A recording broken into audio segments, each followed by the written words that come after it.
ಗ್ರಂಥಾಲಯದಲ್ಲಿ 1.5 ಕೋಟಿ ರೂಪಾಯಿ ಹಗರಣ ಪ್ರಕರಣಕ್ಕೆ ಸಂಬಂಧಪಟ್ಟಂತೆ ವಿಚಾರಣೆಗೆ ಹಾಜರಾಗುವಂತೆ ಇಬ್ಬರು ಅಧಿಕಾರಿಗಳಿಗೆ ನೋಟಿಸ್ ನೀಡಲಾಗಿದೆ. ನಿವೃತ್ತ ಅಧಿಕಾರಿ ಎಂಎಸ್ ರೇಬಿನಾಳ್ ಗ್ರಂಥಾಲಯ ಸಹಾಯಕ ಸುನಿಲ್ಗೆ ನೋಟಿಸ್ ಕೊಟ್ಟಿದ್ದಾರೆ. 1.5 ಕೋಟಿ ರೂಪಾಯಿ ಹಗರಣ ಇದು. ಬಟ್ ಈಗ ಅದರಲ್ಲಿ ಒಬ್ಬರು ನಿವೃತ್ತರು ಕೂಡ ಆಗಿದ್ದು ಎಂಎಸ್ ರೇಬಿನಾಳ್ ಇವರು ಕೂಡ ಅಧಿಕಾರದಲ್ಲಿದ್ದರು ಆ ಟೈಮ್ನಲ್ಲಿ ಹಗರಣ ಆದಾಗ.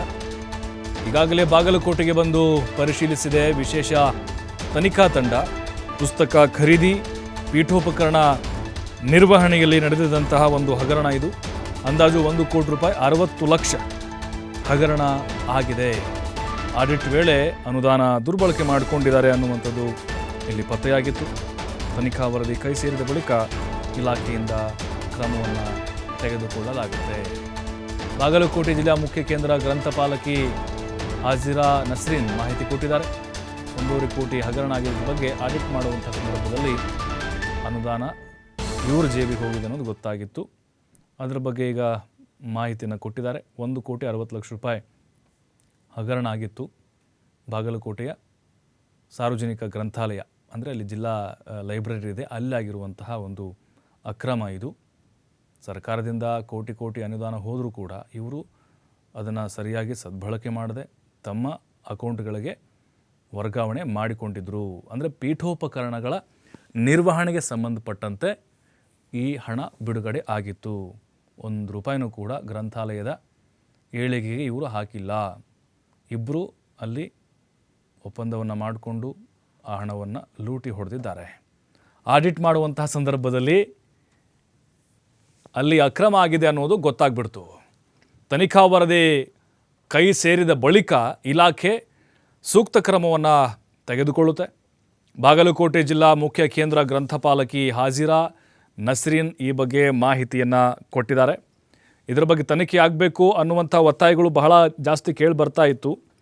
ಅದರಲ್ಲೊಬ್ಬರು ಆಲ್ರೆಡಿ ನಿವೃತ್ತರಾಗಿದ್ದಾರೆ, ಇನ್ನೊಬ್ಬರು ಅಲ್ಲೇ ಸಹಾಯಕರಾಗಿ ಕೆಲಸವನ್ನು ಮಾಡ್ತಾ ಇದ್ದಾರೆ.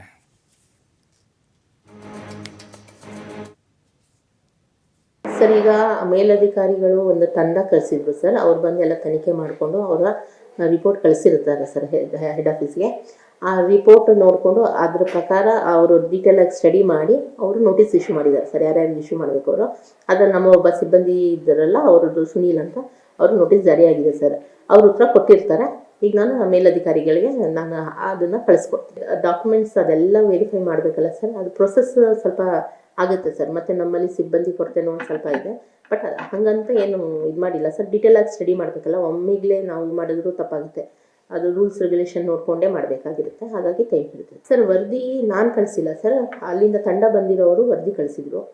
ಅವರು ನಮ್ಮ ಆಯುಕ್ತರ ಕಚೇರಿಗೆ ವರದಿ ಕೊಟ್ಟಿರ್ತಾರೆ. ಆಯುಕ್ತರ ಕಚೇರಿಯಿಂದನೇ ನೋಟಿಸ್ ಬಂದಿದೆ ಸರ್. ನನಗೆ ಇಲ್ಲಿ ನಮ್ಮ ಆಫೀಸ್ ಅಂಡರಲ್ಲಿ ಒಬ್ರಿಗೆ ಬಂದಿದೆ ಸರ್. ಮತ್ತು ಆ ಅಧಿಕಾರಿಗೂ ಒಂದು ನೋಟಿಸ್ ಹೋಗಿದ್ದೆ ಸರ್. ಮಾಹಿತಿ ಬಂದಿದೆ, ನನಗೆ ಮಾಹಿತಿಗಾಗಿ ಹಾಕಿರ್ತಾರೆ. ಇಬ್ಬರು ನೋಟಿಸ್ ಆಗಿದೆ ಸರ್.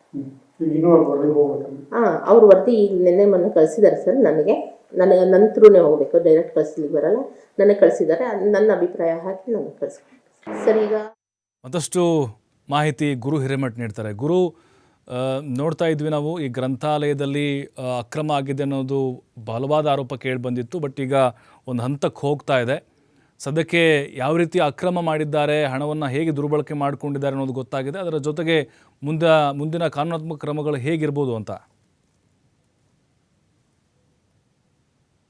2 ವರ್ಷಗಳ ಪರ್ಯಂತರ ಏನು ಇಲ್ಲಿ ಗ್ರಂಥಾಲಯದಲ್ಲಿ ಪೀಠೋಪಕರಣ ಮತ್ತು ಅಲ್ಲಿಯ ಪುಸ್ತಕದಲ್ಲಿ ಹೆಚ್ಚಿನ ಒಂದು ಅನುದಾನವನ್ನ ದುರ್ಬಳಕೆ ಮಾಡಿಕೊಂಡಿರುವಂತಹ ಆರೋಪವನ್ನ ಇಲ್ಲಿ ಮಾಡಿರುವಂತದ್ದು. ಮುಖ್ಯವಾಗಿ ಕಳೆದ 7 ತಿಂಗಳಿನಿಂದ ಈ ಪ್ರಕರಣ ಬೆಳಕಿಗೆ ಬಂದಿರುವಂತದ್ದು. ಈಗ ಸದ್ಯ 27ನೇ ತಾರೀಕಿನಂದು ಏನು ಬೆಂಗಳೂರಿನಿಂದ ಬಾಗಲಕೋಟೆಗೆ ಬಂದು ಪರಿಶೀಲನಾ ತಂಡ 3 ತಂಡದ ಮೇರೆಗೆ ಇವತ್ತು ನೋಟಿಸ್ ಅನ್ನ ಇಶ್ಯೂ ಮಾಡಿರುವಂತದ್ದು. ಸದ್ಯ 3 ಮೇಲೆ 2 ಮೇಲೆ ಈಗಾಗಲೇ ಅವರ ಮೇಲೆ ಆರೋಪವನ್ನ ಕೂಡ ಮಾಡಿ ನೋಟಿಸ್ ಅನ್ನ ಜಾರಿಯನ್ನ ಕೂಡ ಮಾಡಿರುವಂತದ್ದು.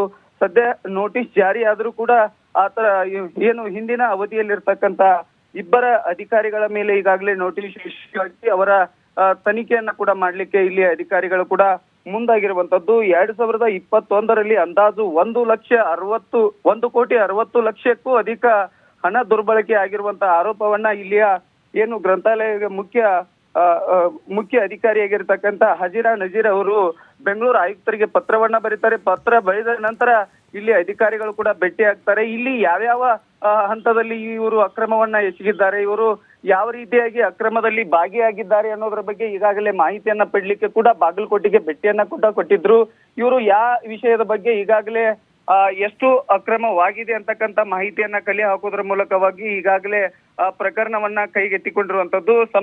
ಈ ಬಾಗಲಕೋಟೆ ಜಿಲ್ಲೆಯಲ್ಲಿ ಪ್ರವಾಸೋದ್ಯಮ ಇಲಾಖೆಗಿರ್ಬೋದು ಮತ್ತು ಕಾರ್ಮಿಕ ಇಲಾಖೆಯಲ್ಲಿ ಕೂಡ ಇದೇ ರೀತಿಯ ಅಕ್ರಮ ಬೆಳಕಿಗೆ ಬಂದ ನಂತರ ಗ್ರಂಥಾಲಯದ ಇಶ್ಯೂ ಆಗಿತ್ತು. ಹೀಗಾಗಿ ಅದಾದ ಬಳಿಕ ಏನು ಇಲ್ಲಿಯ ನಜೀರಾ ಅಂತಕ್ಕಂಥ ಮುಖ್ಯ ಅಧಿಕಾರಿ ಕೂಡ ಇಲ್ಲಿ ಬಾಗಲಕೋಟೆ ಜಿಲ್ಲಾ ಅಧಿಕಾರಿಗಳಿಗೂ ಪತ್ರ ಬರೀತಾರೆ. ಅದಾದ ಬಳಿಕ ಗ್ರಂಥಾಲಯದ ಬೆಂಗಳೂರಿಗೂ ಕೂಡ ಪತ್ರ ಬರೆಯೋದ್ರ ಮೂಲಕವಾಗಿ ಈಗಾಗಲೇ ತನಿಖೆ ಕಾರ್ಯಾರಂಭಕ್ಕೆ ಕೂಡ ಇವತ್ತು ಮುಕ್ತಿ ಸಿಗತ್ತಾ ಅನ್ನೋದ್ರ ಬಗ್ಗೆ ಈಗಾಗಲೇ ಇಲ್ಲಿ ಅಧಿಕಾರಿಗಳು ಕೂಡ ಹೇಳ್ತಿರುವಂತದ್ದು. ಪರಿಶೀಲನೆ ಮಾಡಿ ಇವರು ಎಷ್ಟು ದುರ್ಬಳಕೆ ಮಾಡಿದ್ದಾರೆ, ಅವರ ಮೇಲೆ ಯಾವ ರೀತಿಯಾಗಿ ಪ್ರಕರಣವನ್ನ ದಾಖಲಿಸ್ತಾರೆ ಅನ್ನೋದನ್ನ ಕಾದು ನೋಡ್ಬೇಕಾಗಿದೆ.